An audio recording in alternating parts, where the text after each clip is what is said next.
is Kelly Maxwell, and just honored that Ange, she said, can you, last minute, can you? I'm like, absolutely. If you give me an opportunity to talk about SELA Scales, this is an organization I helped start about 8 years ago now, it feels, so 8 years ago. I will talk. So give me a space. Do you want the lights off? Because you're going to want to see, and then you might not see me. That's okay. All right, so I did put a QR code. These are for the slides. So if you are interested, I'll share it again at the end if you want to have the slides. This is a presentation that is specifically for parents. We do presentations for a plethora of groups, parents, teachers, EAs, administrators, healthcare workers, first responders, really anybody who's in a stressful situation. And are any of you parents feeling that your life is sometimes stressful? Hallelujah, or just maybe, or yeah, that's me for sure. So that's what this session is really about. We're going to focus on helping parents identify ineffective communication patterns. We all have them. We all have them. None of us are perfect parents. We have ineffective communication patterns with their loved ones, whether it's the little gaffers all the way up to our partners. And we explore strategies for making positive changes. Now, when we acknowledge the stressors within our families and then we understand how those contribute to the tension that we experience, the hopelessness, the worry, parents can then begin the process of transformation. Through mindfulness, which I love that you are doing at this school, and self-reflection, parents can learn how effective communication, compassionate curiosity, one of my 2 favorite words, compassionate curiosity, and just letting go of judgment can reduce conflict, foster understanding, and strengthen relationships. So you can see why this is for all of us. It doesn't really matter who the audience is. So I do have a land acknowledgement, so that was my favorite. So I love to do this. I grew up in the time when I'd never even heard of a residential school. And when I was completing my master's at U of A, that was right during the TRC, and I actually heard from one of the first Indigenous leaders, one of the elders who spoke up. And he was in Ontario at the time, and he spoke to us over Skype. Do you remember Skype? It was a long time ago. And he told us, he said, educators, because this is for education, he said, educators got us into this mess, or education got us into this mess, education will get us out. And since then, I've just been passionate about reminding ourselves that we are on Indigenous land. This is so important to recognize. We acknowledge the many First Nations, Métis and Inuit who have lived in and cared for these beautiful lands for generations. And we are grateful for the traditional knowledge keepers and elders who are still with us today and those who have gone before us. So thank you for pardoning me with that. So, who are we? Well, SELA Scales is an organization that's volunteer-led. We were formed in 2019. It's a not-for-profit organization. And our goal is to help people, all people, be more emotionally resilient. Do you find that the people around us really struggle with that? That we just struggle with being emotionally resilient. The slightest thing makes us angry or terrifies us. And it can be for so many. And so we teach skills that are based on DBT. Have any of you ever heard, except for those who attended my session? But have you ever heard of DBT, or dialectical behavior therapy? I hadn't either before I came to this, and I just love it. It was developed by Dr. Marcia Linehan, which I'm going to share a short little video later that she speaks. She's a lovely lady. And we deliver workshops and seminars for, as I mentioned, educators, youth leaders, parents, social workers, frontline workers, really anybody who works in a high-stress environment. The SELA stands for Skills in Life for All, because we really believe that these skills are transformational. They have changed my life. I am the mom I always wanted to be, the wife I always wanted to be, the teacher I always wanted to be. I can't say it enough. I have little lifesavers on cards because I say these skills have been a lifesaver, and that's not just joking, it's true. They are useful in everyday situations. Doesn't matter if you're in line at Tim Hortons or if you're tucking your little one into bed and they don't want to go to sleep. It's useful for every relationship in your life. Doesn't matter their age. I used them when my grandson was 2 years old, and it worked. And we all benefit from it, because when you live in a home or an environment or a school where people are actually able to communicate with each other more effectively, there's less antagonistic thoughts and actions towards each other. We're actually listening in a way that works. As facilitators, we have all been trained as DBT skills practitioners. I'm not a therapist, but I have some really good talks with people. We have taught these skills to hundreds, if not thousands of people. We are based out of Ontario and Toronto, but I am the home base here in Alberta. And we've all experienced these DBT skills. We are not, it's not like a psychologist coming in here and saying, you should do this, and have not lived it. I've lived it, I live it every day. And have you figured out that I'm passionate? Just a little bit. And it comes over. So my story is unique, and yet I have found that many walk the same path that I have walked. But not many know how to articulate it, or where to go for help or support. My son, his name is Tom, struggled with his mental health for many years. At age 19, he was diagnosed with bipolar disorder and schizophrenia. Our home life was very chaotic and difficult. In fact, many times I said it was hell. At the same time, I was teaching in a rural elementary school, Thorsby Elementary, those of you who know it. And there was chaos there too. Grade 5, lots of chaos in grade 5. And it was during this time that my husband and I were introduced to some of these skills. I'm only going to share 3. There is a lot more. And within minutes of hearing the presentation, we knew, my husband and I just looked at each other and went, this is something that's going to work. We felt that it was hopeful and helpful. So we applied what we learned, which is the other step of learning, and we immediately saw change, but it wasn't in our son, it was in us. We changed. But that helped us to connect with our son. And then I quickly realized these skills would be useful in my interactions with my students, but also my parents. I've had the best conversations with parents since learning these skills. My colleagues, best conversations with my colleagues because I've learned these skills.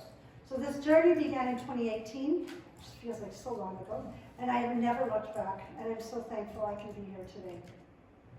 So this is for you. As much as, I often tell teachers, I wish I could come in or, sell you some pixie dust that you sprinkle over your classroom or sprinkle throughout your home, and everything turns out perfect. You know that it's not real. So it's for us. We are the ones who learn. But it's so easy to apply. My husband, he says, I'm going to say he says he's a dumb welder, but he's not. He's a lovely, wonderful man. But he says, I need it simple. I need it straightforward. And he said, I tell people all the time, it makes sense, and you don't have to know a lot to have a big change. The other thing is it's immediate. Like, you can go home tonight and you can use them right away. And that's so lovely. You don't have to come and take another course, although we have lots to offer. And it's useful for all environments. So we talk to parents, but like I said, if you're in line at Tim Hortons, some of us are at the grocery store, and the person in front of you is very dysregulated, you can use it there too. Or driving, isn't that a fun place? Or watching people drive by the school when they're going so fast. We can use these skills. So the question for now is really, how can I improve communication with my family this year? But you can change the word family to anything. You can use it for the people you work with in your field of work. You can use it as a trustee, talking with politicians and everybody else. You're trying to get something to go. It is powerful how they work. So how does it work? Well, I want to share with you my story, a little bit more my story. This is my family, and that is my son Tom, with my husband and my daughter Emily, and myself. That was at my daughter's graduation. She graduated from John Young. And it looks like a very happy picture, doesn't it? We were at that very moment. And yet, 7 years ago, this month, my family was in total chaos, and it affected my work, my marriage, and my own sanity. I sought advice from anyone who appeared like they had answers. Have you ever done that? Like, you just look like you got an answer. What would you do? I was talking to anyone. I Googled, Google for help almost daily, and it seemed hopeless. As I mentioned earlier, Thomas, our son, was struggling with his mental health, and at this time he was in and out of Alberta Hospital. He'd been there for over 6 months. That's a very long time. And he was arrested under the Mental Health Act as he was psychotic and a danger to himself and others. So I'm guessing that your stories here, and I hope for your sake, aren't as severe, although I know people who have just as severe stories. And prior to this time, we struggled to communicate with both our son and our daughter. It seemed like every conversation ended up in a fight, or the opposite. I felt like I was walking on eggshells, and I had to just give in to keep peace in my home. My husband's style of parenting, which is very common, was different than mine, and I felt like we were at odds with each other all the time. On January 28, 2018 was a very fearful time until we learned these skills. That last weekend in January, one of my contacts invited us to participate in a brand new program that was taking place in Edmonton at the time, and it was called Family Connections. And it taught these DBT skills. And we knew nothing. We knew nothing about Family Connections or DBT, but we were just desperate for anything that would sound like it would help. So this new program sounded hopeful. It was long, 4 full days with tons of new info, so we felt like we were drinking from a fire hydrant. It was held over 2 weekends, each a month apart, and we were expected to participate and attend all sessions, and it was a big ask of 2 very busy people living in chaos. And we agreed, and we did our best. And the information that I learned during that time led our family to finally have some peace in our home, which was a miracle. And I have since worked with people in many different ways to help them with their own skills. And I'm hoping, in just this tiny little time, you will go away with something that will help you. So, DBT itself is based on CBT. Have you heard of CBT, or cognitive behavior therapy? Usually people have heard of that. So what CBT says is our thoughts and behaviors influence our feelings, so changing the way we think about and react to situations will help us feel better, which is lovely until it doesn't work. So DBT says it teaches people to accept those thoughts and feelings. It's the acceptance of them and their behaviors, but then teach strategies to change them. So it's all about acceptance and change, which is really, really hard in a family. Because my son, I didn't like his behaviors, so I was either trying to change them, there's the hammer, but I still loved him, so when I was like, oh, I gotta be the perfect mom, well, now I gotta only focus on acceptance of his behaviors, but then I feel like, well, he gets to do anything he wants. And I felt like I was constantly losing, which isn't a nice feeling. And I know a lot of teachers feel that way too, in classrooms, and so many people. But the lovely thing about these skills is they help, and I always personalize this, they've helped me understand and accept those difficult feelings when I'm angry, when I'm sad, when I'm afraid. I was nervous coming here. I had to accept that. That is part of presenting in front of adults. That's okay, okay? But then I learned skills to manage that feeling. So I used some of my own skills, my own mindfulness skills, to manage that fear. But then I can have positive changes. And that's what the goal is to teach everybody that. I'd love to do, programs for students, to teach them, teach the teachers, teach EAs, teach the parents, like have everybody talking the same language. It would make such a difference in our world. Because in our day-to-day lives, whether we're at work or at home, we will experience intense emotions. Have any of you never experienced an intense emotion? We're all normal, right? So when we recognize and respond to them in an effective way, we will help build our resilience and our capacity. That was my word after COVID, capacity. I had none, and these skills gave me more. So what does the word dialectical mean? That's an interesting term. It really is the existence of opposites. That 2 seemingly opposite things can be true at the same time, but when considered together, they create a new truth and a new way of viewing a situation. And that helps us not to have the polarities, the right, wrong, me, you. I could go American, but I'm not going to, right? But right, there's so many polarities in our world. What it allows us to do is to see that both can be understood at the same time. So how can we do this? Well, let's first of all think about what causes all of the chaos in our life, and it's our stress, right? Stress shows up in many ways, creating a type of stress that is frustrating, worrisome, discouraging, confusing. Any other words you would add to that? There's quite a few. Yeah, the stress is just overwhelming. And the stress affects how we communicate or how we don't communicate. My husband is the silent. Like if things get rough, he goes for a hike. And I want to talk about it. Like we just deal with things differently. And it often causes us to feel like we're not a very capable parent. communicate with a human, right? I can't even do whatever it is. So the first step in improving communication is by recognizing it. That's the big part. And acknowledging our feelings. So what are some stresses we might be feeling? Well, we could have work-life balance. That's hard. Balancing work demands on with family responsibilities is a significant stressor. It says that there's a report that 67% of parents report that they experience a high level of stress on most days due to balancing work and family life. That's a high number. Then there's our financial pressures, which we all know is getting worse. Meeting these rising costs is so difficult. It can lead to anxiety and strain on family relationships.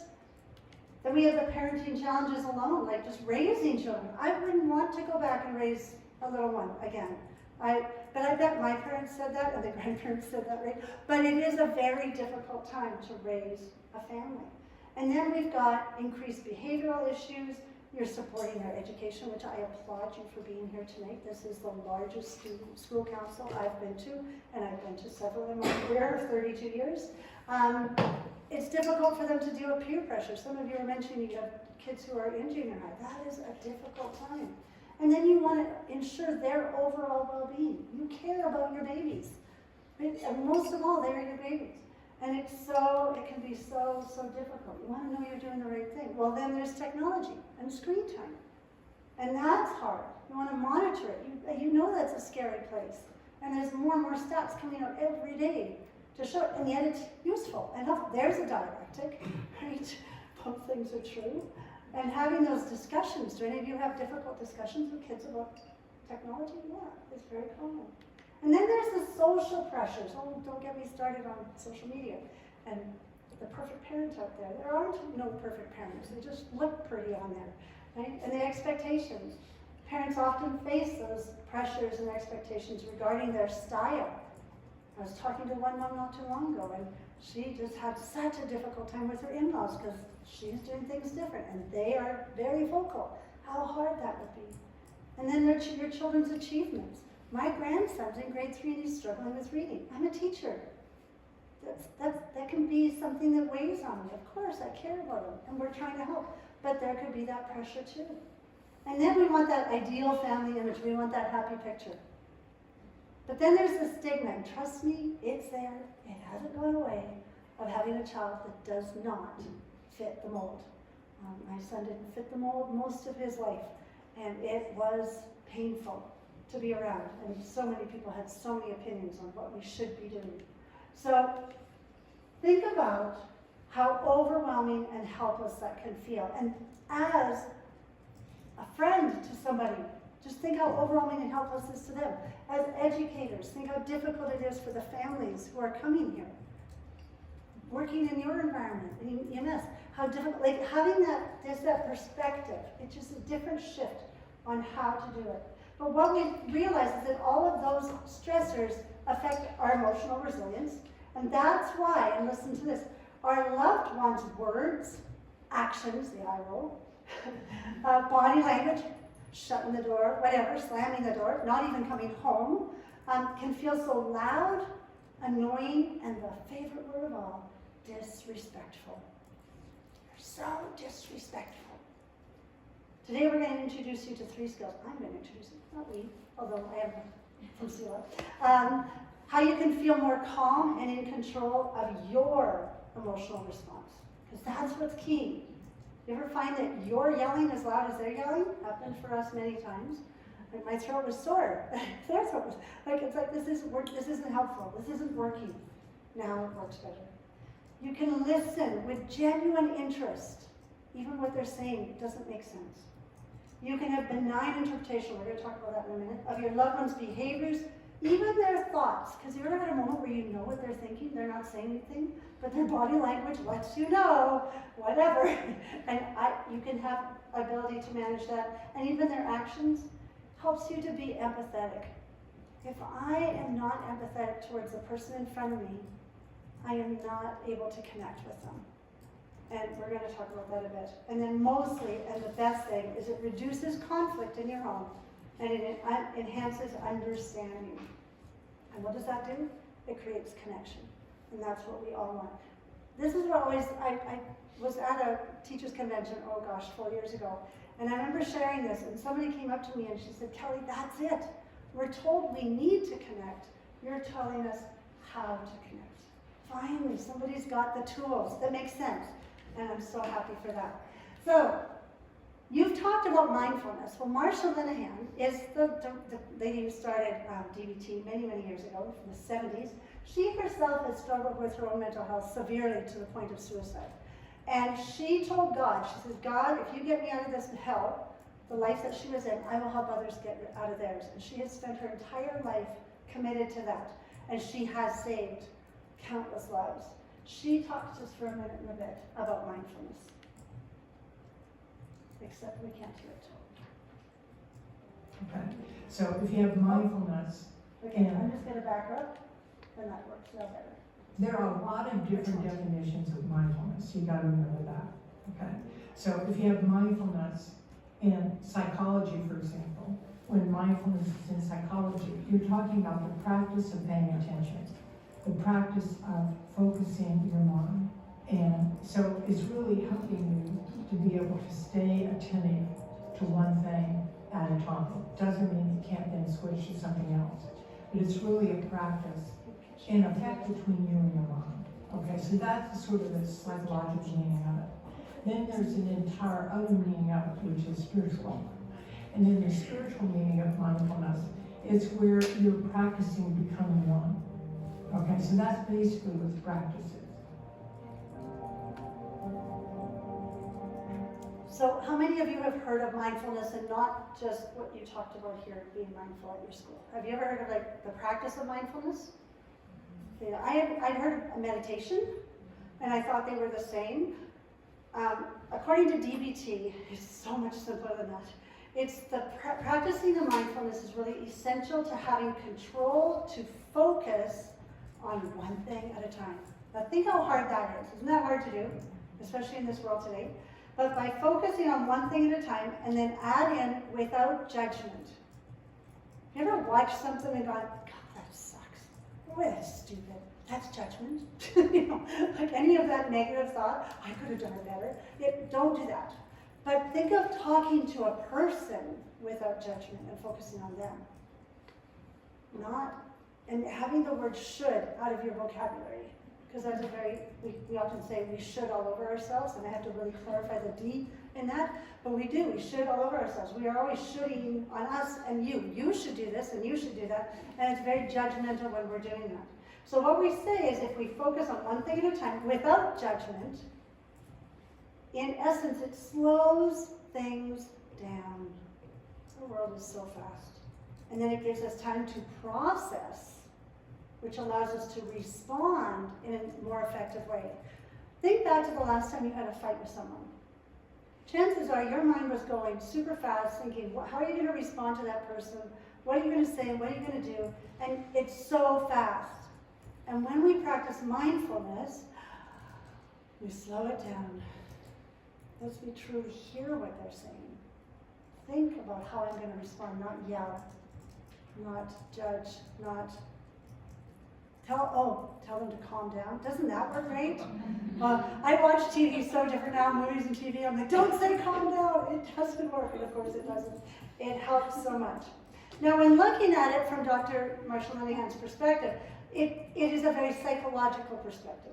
It is a great thing, and it can be practiced though anytime and anywhere. When you think meditation, well, you need a quiet space, you need to be sitting, a ringing bowl, maybe even some incense. My son loved to do that. He would brag, Mom, I meditated for an hour. And I'm thinking, I bet your mind wasn't calm at that time. But it is something, with mindfulness, you don't need that. No special equipment. You just practice, this is the thing, noticing one thing and keep your attention on that one thing. And when, because it will happen, your attention shifts to something else, you just gently bring it back. No judgment. Not even judgment on yourself. Oh, I can't even do this for 10 seconds. It's okay. Just practice. Because when we take moments throughout the day, and many moments throughout the day, what we're teaching our brain to do is slow down. What is the rest of the environment doing? Teaching it to speed up. But you are intentionally teaching it to slow down. And when we do that, we're more able to identify the emotions that might be on the rise, whether in me or the person across from me. And we can notice our emotions and be able to stop them before they get out of control. The great thing about it is that you can do it in 30 seconds, a minute, even 10 seconds. And you can do it many, many times throughout the day, wherever you are, whatever you're doing. So, first you just take a slow breath. Just right now, just try it. I love doing that. That usually just calms me, but it just takes the weight off my shoulder. I often notice how tense I am in my shoulders, but that is our first step. You know, I remember when my husband was before learning these skills, I always say, breathe, breathe. And he'd say, if you tell me that one more time, that was not helping him to be mindful. Don't do it for the person in front of you, do it for you.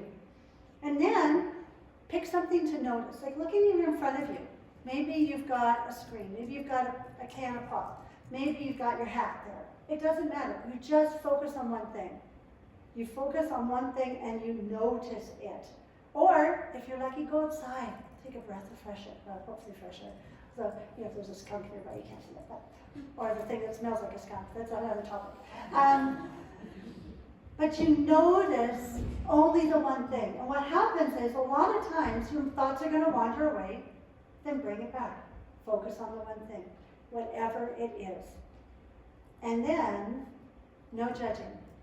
Oh, I got to do this, no, focus on the one thing.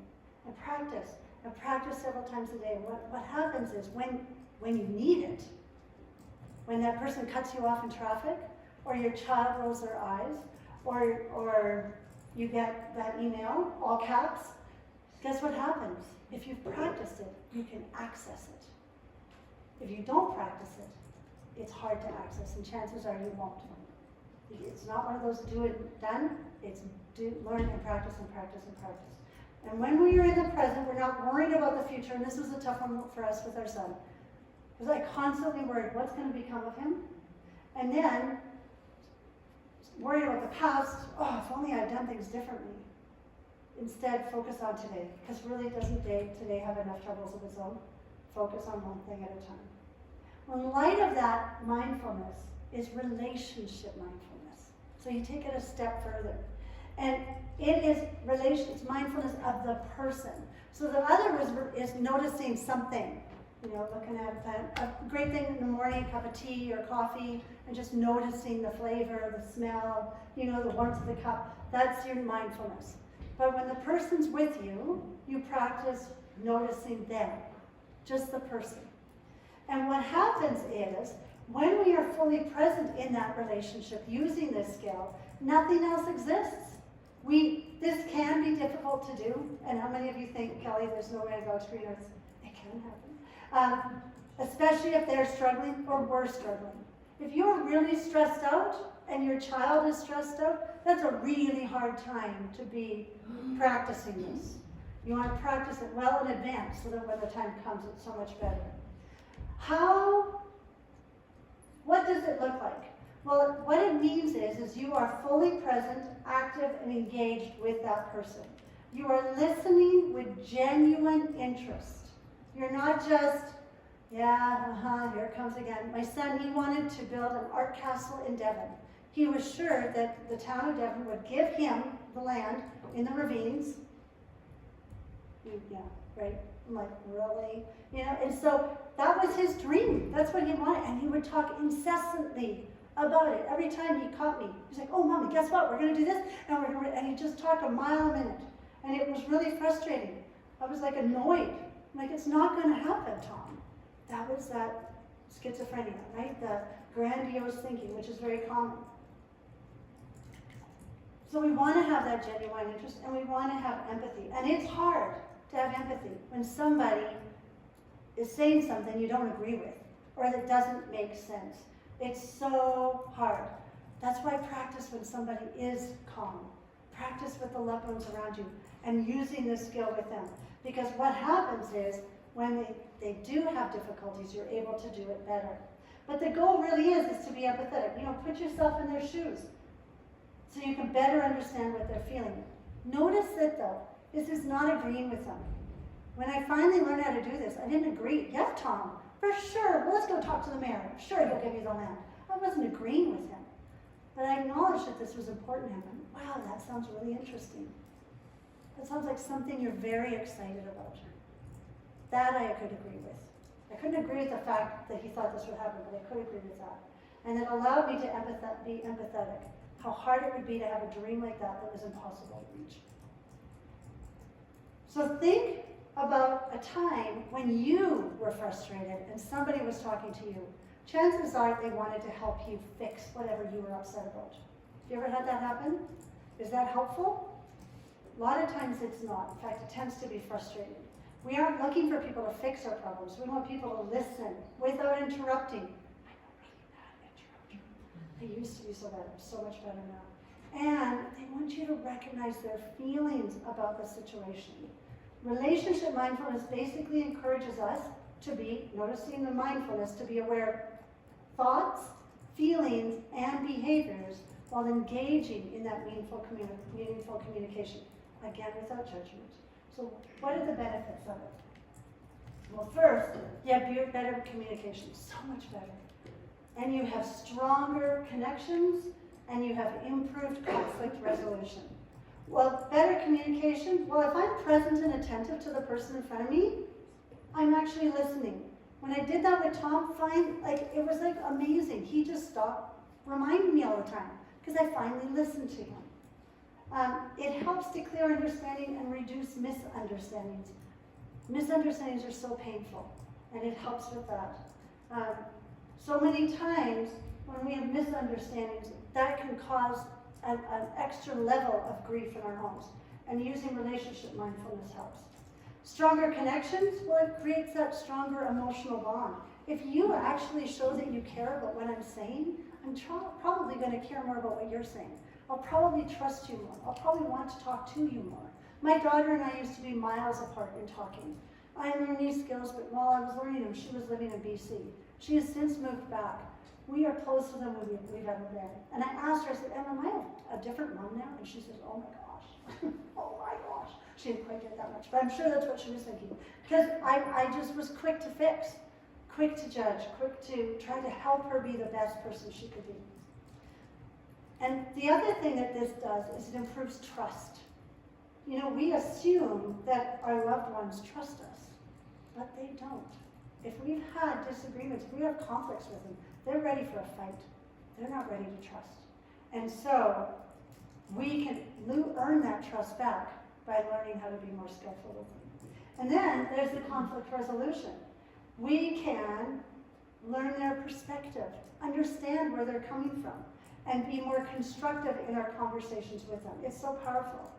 The person in front of us needs us to connect before we fix. They need our help, that makes sense. But right now they just need us to listen to how they're feeling. And when that happens, then they'll be open to hearing our ideas. So how do we do this?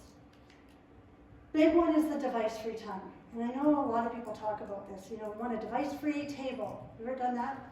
Kitchen table has no, even some classrooms are sure trying it, and hopefully being successful.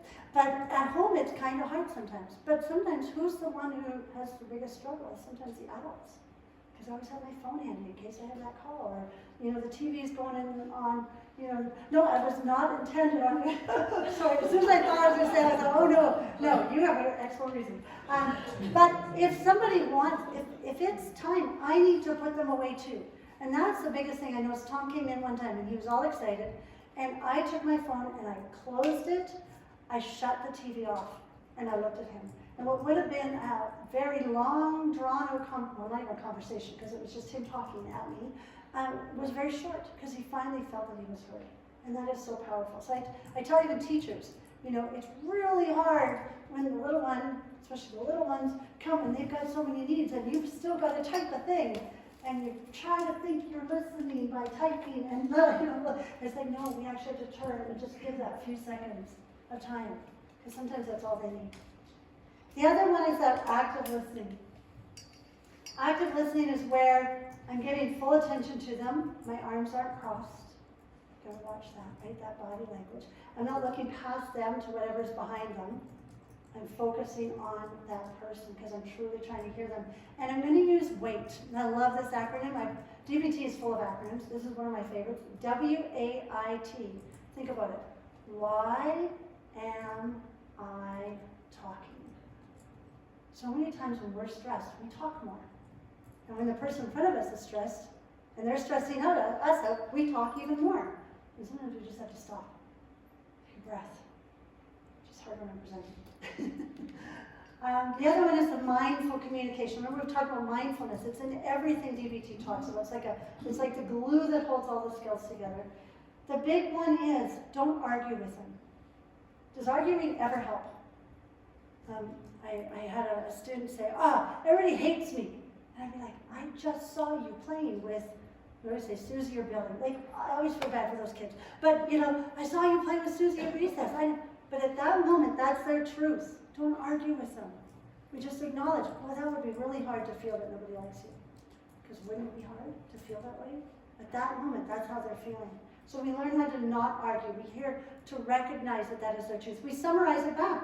We might say to them, wow, if they come to us that they were really mad, yeah, you sure were mad at your friend. This is what I've noticed. I'm not trying to fix you. Maybe I'll normalize it and say, it makes sense that you were so upset. It makes sense that you wanted to pass your test. It makes sense that you think 95% isn't good enough. There are kids that is not good enough. Those perfectionists who struggle. And then we do everything to connect with how they're feeling. We call it validation. That's a huge part of our course, right, Ange? A huge part of our course. I don't have time to go too deep on that. That's all I can do. But it is a very, very powerful thing. And then the other thing is that focused connection. Being mindful in the moment so you can foster that stronger connection. Find ways to calm your mind so you can connect with them more effectively. Use WAIT. Take that deep breath. Focus on managing your emotions rather than fixing theirs. If you need time to get those emotions down, say, hey, what you're saying is really important to me. I just need to use the washroom. I'll be right back. And when we come back, I'll continue. And I know, but that can be your chance. You don't need to use the washroom. You just go, okay, mindfulness. Focus on body language, right? And come back. All right, let's try that again. Right? So powerful. Because really, the only behavior you can control is yourself. You cannot control their behaviors. As much as we wish we could, we can't. And then, when you model it, and this is what has happened with me in my class, with my friends, with my family, as I practice it and I model it, I find that they start copying me.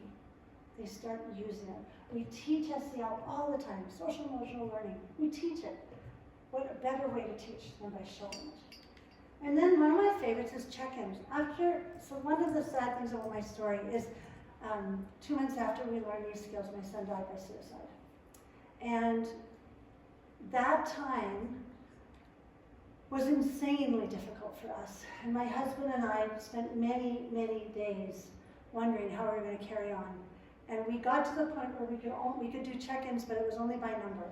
Not how are you doing. If your loved one is under extreme distress, don't ask them, how was your day? And expecting an answer. Try, what's your number? And if their number is, if they had a great day, you could make it out of 5 out of 10, or 20 out of your number. But the highest number is a great day. Lowest number is a really bad day. And that's all you need. So what's your number?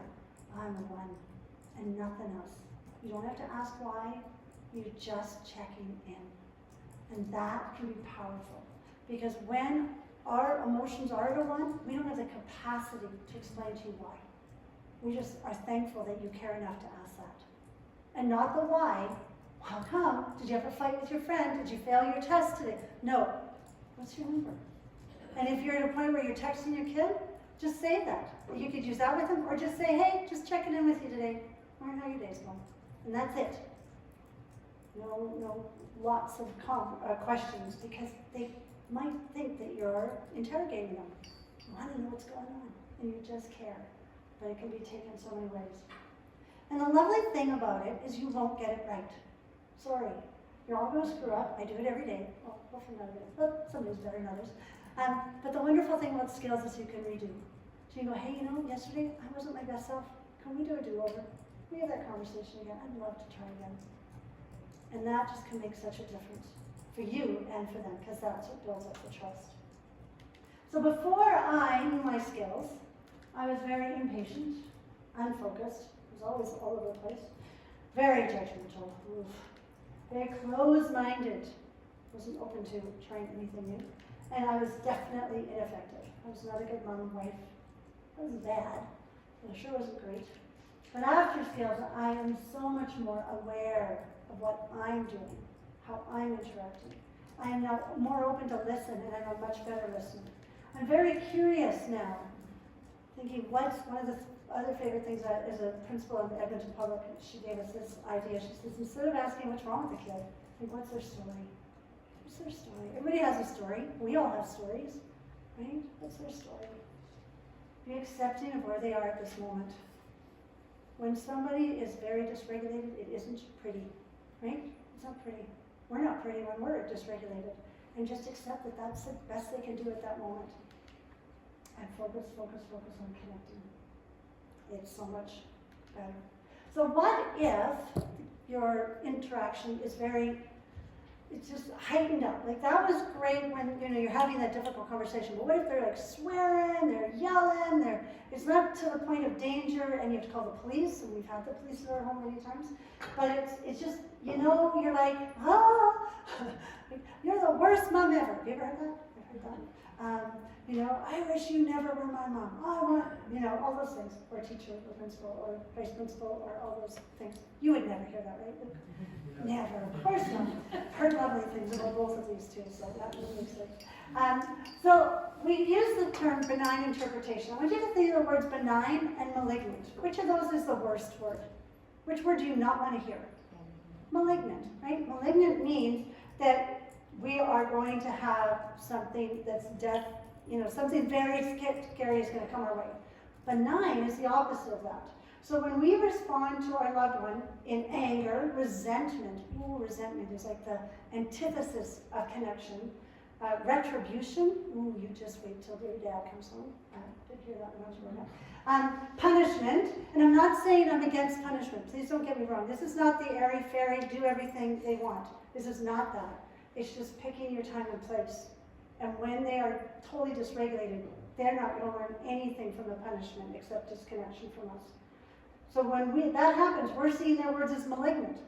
We see that they're hostile, they're spiteful, they're trying to make us mad, or they want to hurt us. Benign interpretation says, I am not going to see this as that they're trying to hurt me. I'm going to see it in a new way.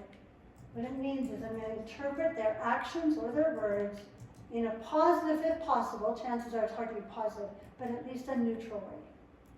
I'm going to assume the best intentions. They are still my baby. This is still somebody I love. I don't like them right now, but I still love them. Or I'm going to reframe to consider alternate explanations as to why they're losing their whatever right now. So something's going on, and that's that compassionate curiosity. If I'm not compassionate, if I'm just judgmental, I don't care what's going on for them. You don't talk to me that way. That's how we talked to Tom all the time. Kicked him out of the house. He lived on the street. It was not a fun time in our home.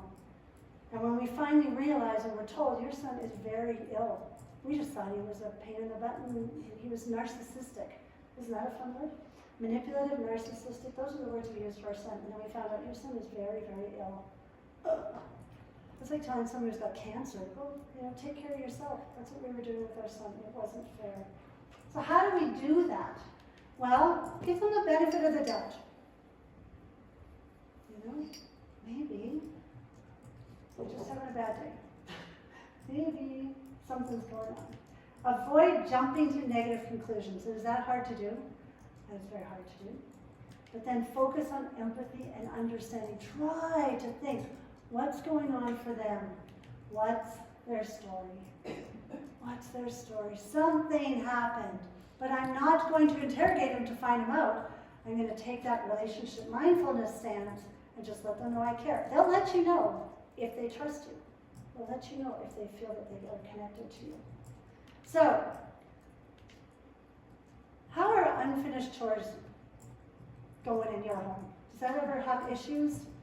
When we taught family connections, that was one of the number one things, it doesn't matter the age, unfinished chores, dishes left in the sink, clothes left on the floor, toilet, whatever, all sorts of things. And they are a big trigger. Well, how about instead of assuming laziness or defiance when a child repeatedly leaves chores undone, try considering that your child may be overwhelmed or struggling with time management. That's a different way of looking at it. Approach the situation with empathy, and then discuss ways to help manage tasks effectively, not when they're angry, when they feel connected. So validate them and say, hey, I know your life is busy, and, listen, do you hear that word? I'm going to change it again. I'm going to go, I know your life is busy, but versus and. They are three-letter words and massively different. Get rid of but, throw in and. Now it looks like I care about what you're saying. Because if I say, I know your life is busy, but, well, it doesn't mean that your life is busy. What I'm saying matters more. But if I say, I know your life is busy, and it means it connects to what I'm going to say, and helping around the house is really appreciated. What a difference. Don't use but. Tardiness, forgetfulness. Instead of late for the bus, again. You had to drive them to school, again. Do you ever have to do that in your home? We had a black gold. My son went to Le Ducamp. There's a black gold recording. I still have it in my head, like 10 years later. A child from your household named Thomas Maxwell was absent from, like, every day we got that. Because I had to get to work, my husband had to get to work, my daughter went to school on the bus, and he had a truck that he drove to work, or drove to school. And of course, he slept. So instead of assuming deliberate disobedience when someone is often late or forgets important things, and this goes for your spouse, try considering that they might be experiencing difficulties with organization, or that they might be struggling with some anxious thoughts. Be compassionately curious. Approach the issue with patience. Offer support and guidance to improve time management or memory skills. Hey, it looks like you're feeling overwhelmed with everything. Wait. Give it time to soak in. You ever remember when it was hot? Remember months ago in the summer when it was hot? It's hard to remember those days anymore when it's cold. Actually, today was nice. But you have your plants dry out. Do any of you, like me, forget to water your plants? I'm terrible with that. So then I'm like, oh, I remember, and I dump a bunch of water on. What happens to that water? Yeah, it goes right through, it goes up. But if I give it a little bit at a time, that's what saying these words is like. Give it time to soak in. That's what the wait is. So, oh, looks like you're feeling overwhelmed about everything. Stop. And, oh, it makes sense. Some things fall off the plate, and it's hard to remember everything. Okay, I'm not getting yelled at. They're not mad at me. Okay, right? Because they're ready for the fight. And it takes a while, especially if that's a common thing. And then the other one is, what about those mood swings, which are always fun? Rather than assuming deliberate rudeness or rebellion when a child displays those mood swings or sudden changes in behavior, consider that they might be experiencing emotional distress. Approach the situation again with empathy. Do you notice the common thread? Provide a safe space for your child to express their feelings, or student, or spouse. No, it goes with all relationships. It doesn't matter. And then offer support. This is where you say something like, it looks like today's not going well for you. Don't jump to conclusions.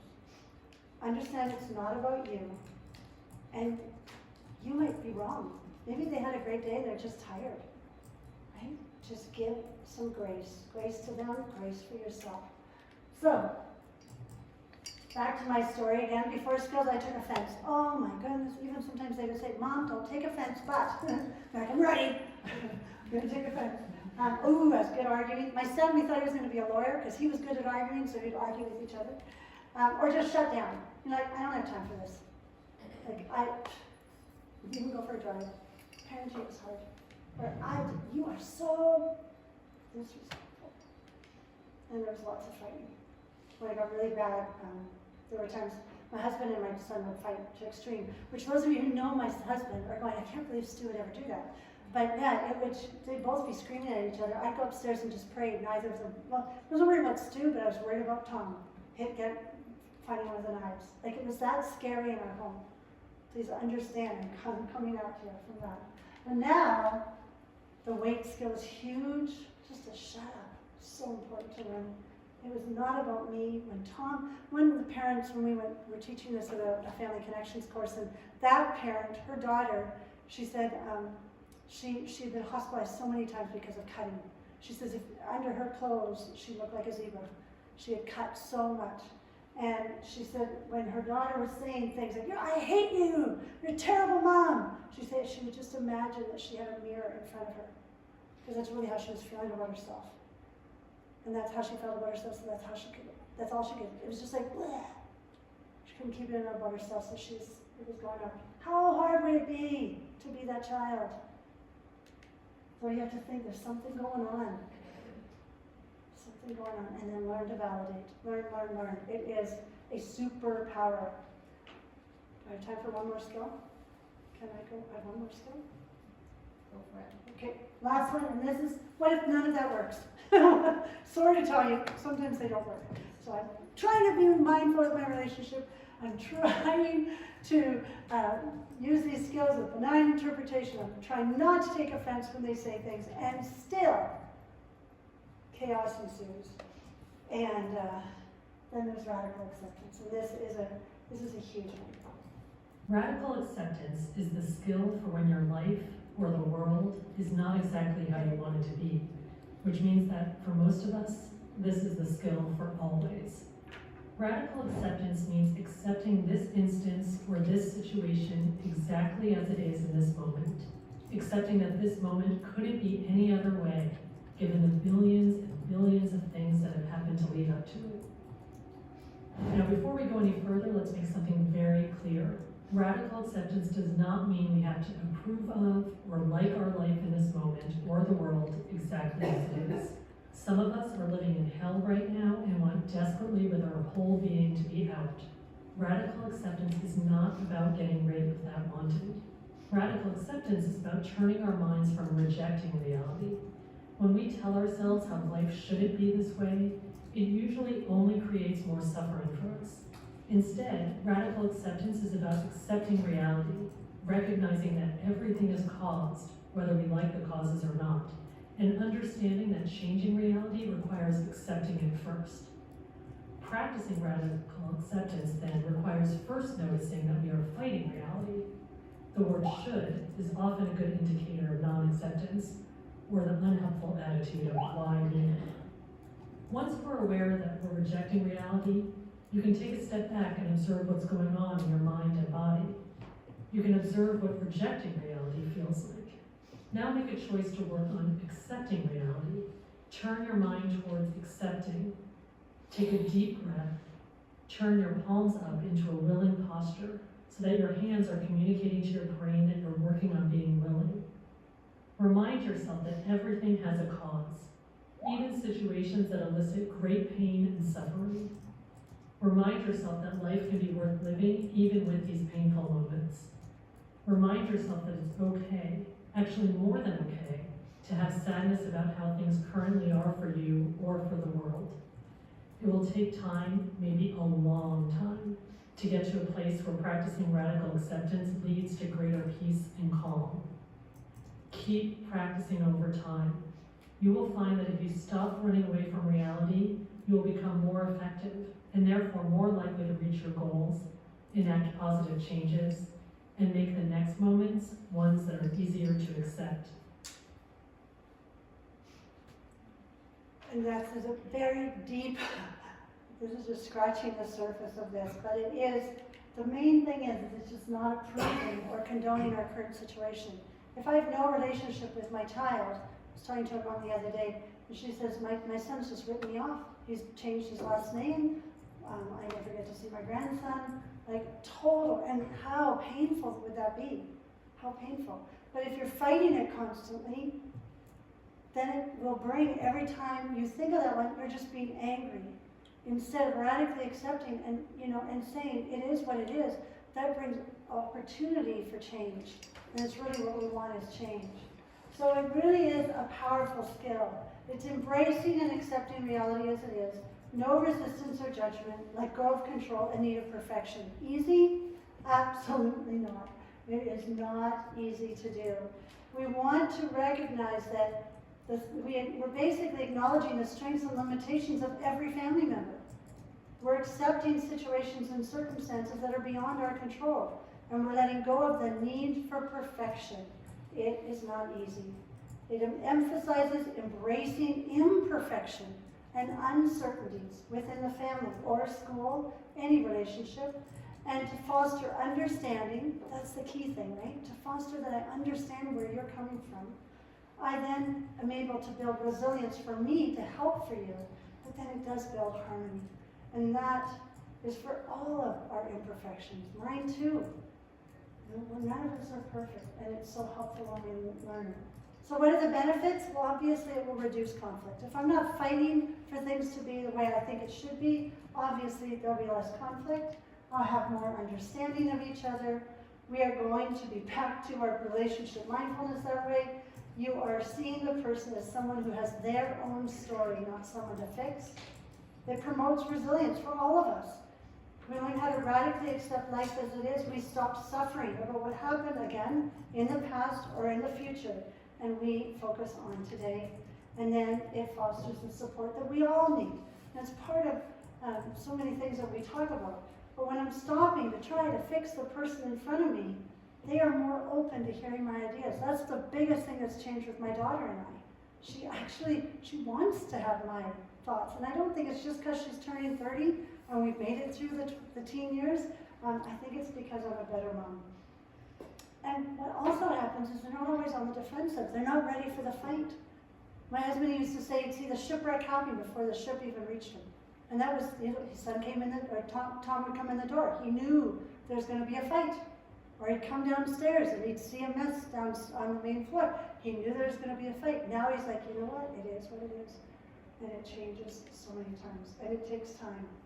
So how do we do it? Well, there's mindfulness again. Notice.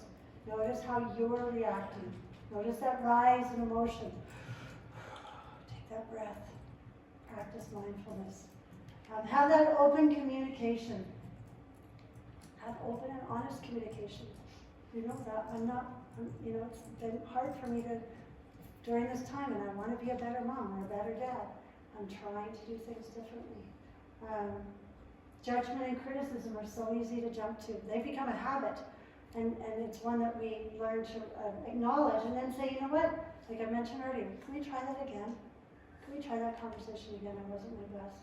Have flexible problem solving. Problem solving is not easy.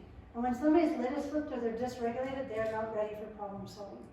But when they're ready to problem solve, maybe encourage that focus on finding solutions while acknowledging and accepting limitations or constraints. In our workshops, we teach actual problem solving skills, because that is a big, big part of DBT. Because once I have the person willing to listen, I now need to know what to say, and that's what we do focus on. But there are much better ways to solve problems. Embrace imperfections, it's huge. Celebrate them within your family. Emphasize it's okay to make mistakes and learn from them. And again, that's one of the things we say, but we don't do. I often say schools, I walk into a lot of schools, I say schools are full of wallpaper, but it's not words that are applied in the classroom. And when you walk into a classroom and you see a lot of judgment of kids or judgment of parents or parents of school, it's hard to see that we are a safe and caring school.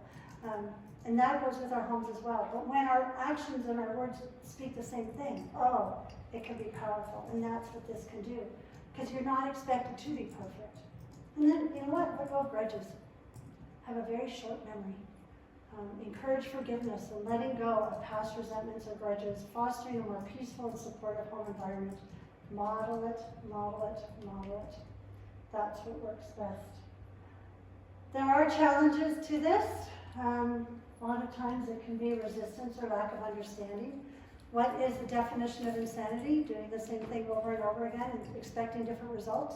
That was our life. And so being willing to say, you know what, like the crossing arms, I'm not going to do this.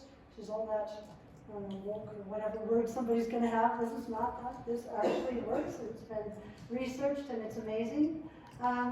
Maybe I have emotions are getting in the way. I'm frustrated and I can't figure out how to get me down. then I focus on me rather than focusing on them. I really practice that mindfulness. I've been doing this for over 7 years, and I say it's like learning a language. Like if I could pick up a French word, I did learn French in school, but not very well, and I could say a few words, but if you plop me in the middle of France, I'd be hooped. And that goes with the skills as well. Like practice it, especially in a safe environment with somebody that you feel you can make mistakes with. Don't only practice it when you're in the big distressful environment, when your child is very upset or you're in a stressful spot. Give yourself time to practice in a calmer space.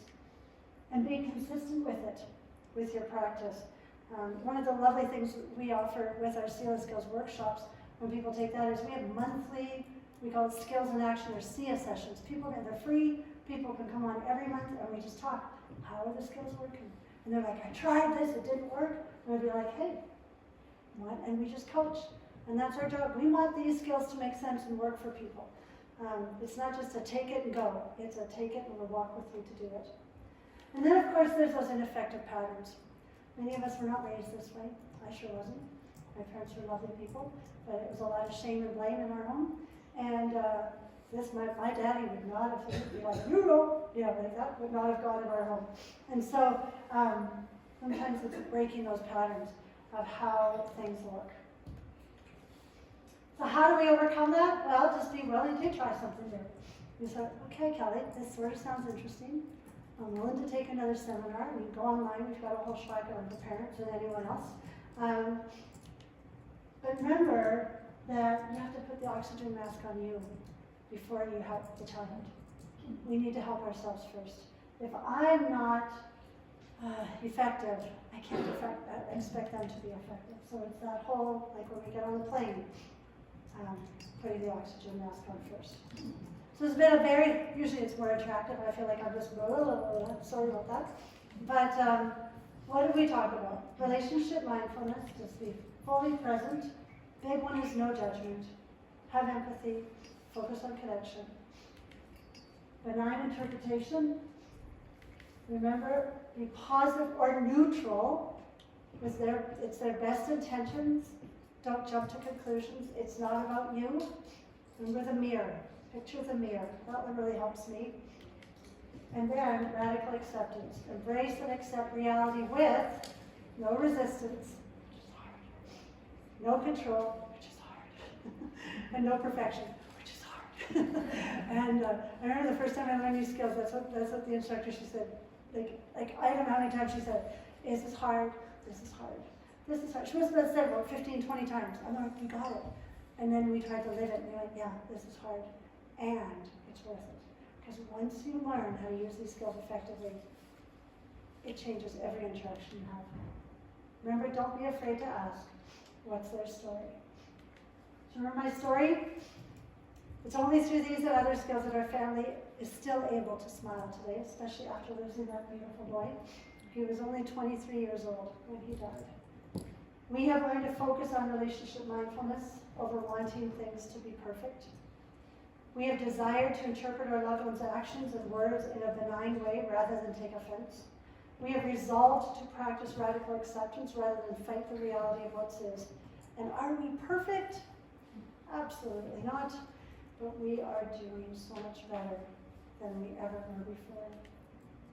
I want to just take a moment to do a mindfulness activity with you, if you're okay with that. Okay? I love this. It's just silent. So I want to practice in one final exercise. So as we've learned, we can practice being mindful anywhere, anytime, focusing on one thing at a time, training our brains to slow down.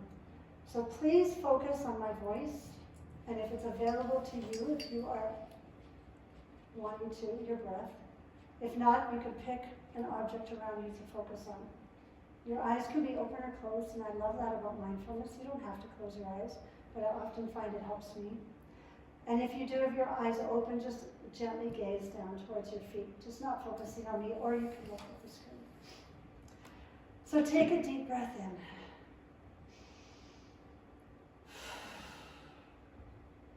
Just focus only on your breath. Exhale your breath slowly. Continue breathing at your own rate and just reflect on what I talked about tonight. Think of the situations that are going on in your home or your school. Might one of the skills that I just shared help reduce your suffering, help you de-stress? Being in this moment, practicing slowing things down, or choosing opposite action,